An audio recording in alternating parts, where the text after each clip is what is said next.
මම මේ ප්‍රශ්නෙට කලින් කියන්නේ මේ අවුරුද්දේ පළවෙනි පෝයනේ භාග්‍යවත් බුදුරජාණන් වහන්සේගේ පාද ස්පර්ශ වෙච්ච දවස ලංකාද්වීපේ ද්‍රෝණයක් සර්වඥ ධාතුන් වහන්සේලා වැඩයින් ජීවමාන බුදුහාමුදුරුවෝ බඳු විශ්වයේ බලගතුම ස්ථානයට අවුරුද්දේ පළවෙනි පෝය දවසේ එන්න හම්බුණා කියලා කියන්නෙම පින්නතුනි මේ සංසාර ගමනේ සුබ ලකුණක් මේ කාරණේ මේ සංසාර ගමනේ හරි වාසනාවන්තයි යන්ති මිනිස්සු වෙලා උපදින්නෙම චතුරාර්ය සත්‍ය අවබෝධ කරගන්න නිවන් දකින්නනේ ඒකනේ බෞද්ධයාගේ පරමාර්ථය වෙන්නේ මේ කරුණු කාරණා ටික මේ සසර ගමන කෙටි කර ගැනීමට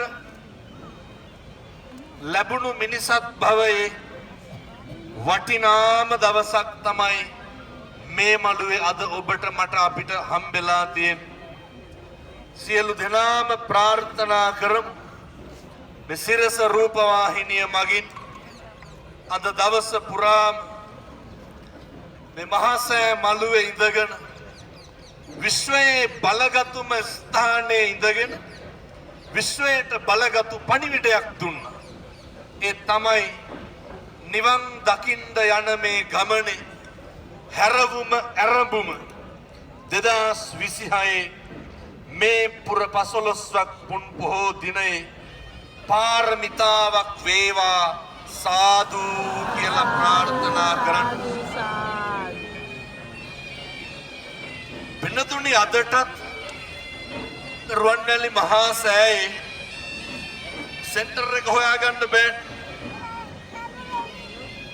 කවුද රුවන්වැලි මහා සෑය හැදුවේ? සිරිපත්තන. දුටුගැමුණු රජුරෝ ඒ එලාර ද්‍රවිඩ රජුරුවන්ගේ තිබ්බ ආක්‍රමණය පාලනය නැති කරලා මුළු රටම එක්සේසත් කරලා මේ මහා සෑය තන වෙන ඉදි වෙන තන හොයාගෙන මේ විශිෂ්ට සම්බුද්ධ ශාසනයේ විහාර කර්මාන්ත සිද්ධ කරන්න දිව්‍ය ලෝකෙන් දෙවිවරු බ්‍රහ්ම ලෝකෙන් මහ බමුණු ඇවිල්ලා ආශිර්වාද කරලා ප්‍රාර්ථනා කරලා මුල්ගල් කියලා පිරිත් කියලා කෝටි ගණන් මහරහතන් වහන්සේලා අධිෂ්ඨාන බලයෙන් පාදම ශක්තිමත් කරපු මේ භූමිය අවුරුදු 10